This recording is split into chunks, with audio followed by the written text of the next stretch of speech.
I just love it when my camera does that. Hey, curious again, as if you didn't know that because you didn't click on this, but some people like to say, hey, it's yada yada.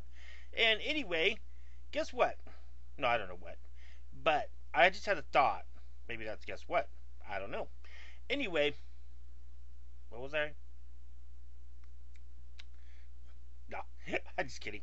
Um, maybe not. Have you ever wondered,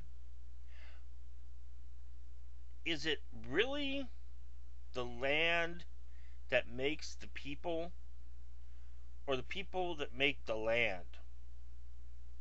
Or, I mean, the people that make the land, or is it the land that makes the people? That's the way I should put it. I wonder sometimes, because it's like, you hear about everyone saying, environment really makes a person. Heredity has nothing to do with it. But is it your heredity from your environment, how it shaped you over time? So, you have to wonder, given that even though we have very recently modern ways of controlling our environment, at least in temperature, food, um, medicine, because that's a way of controlling your environment if you think about it. The way the environment affects you and the control you have over it, diseases, stuff like that, temperatures, things like that, food. Um, so, is it really you controlling it or it reshaping you, even despite all these modern things? Because if you go on about that, then it will be like, wow, certain people like the area they live in, or at least they thrive well within it. Oh, the heat doesn't bother me so much, and oh, it's not that cold.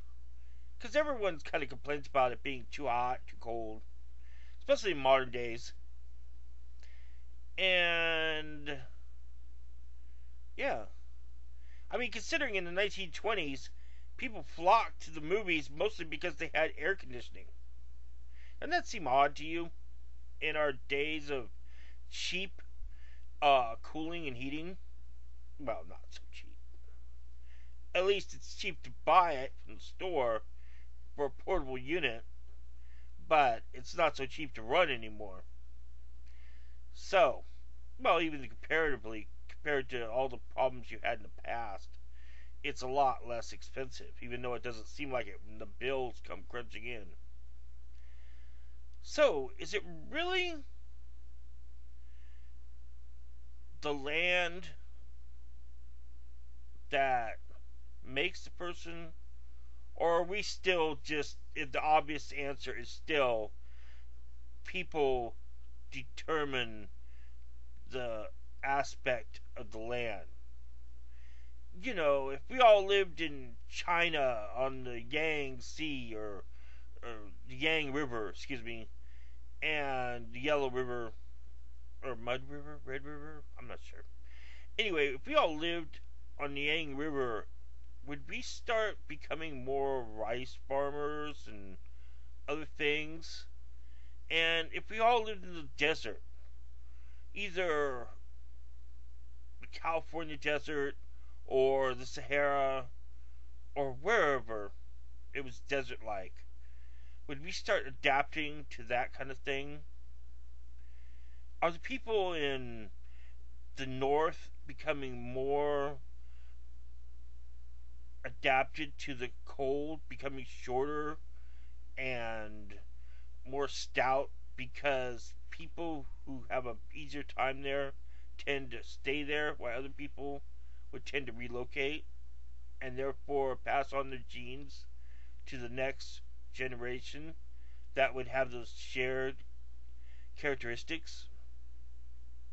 Or is just a common flux of of people going back and forth with the ease of commercial and personal power or private vehicles, under our own power, make it that much more easily to make that not important thing.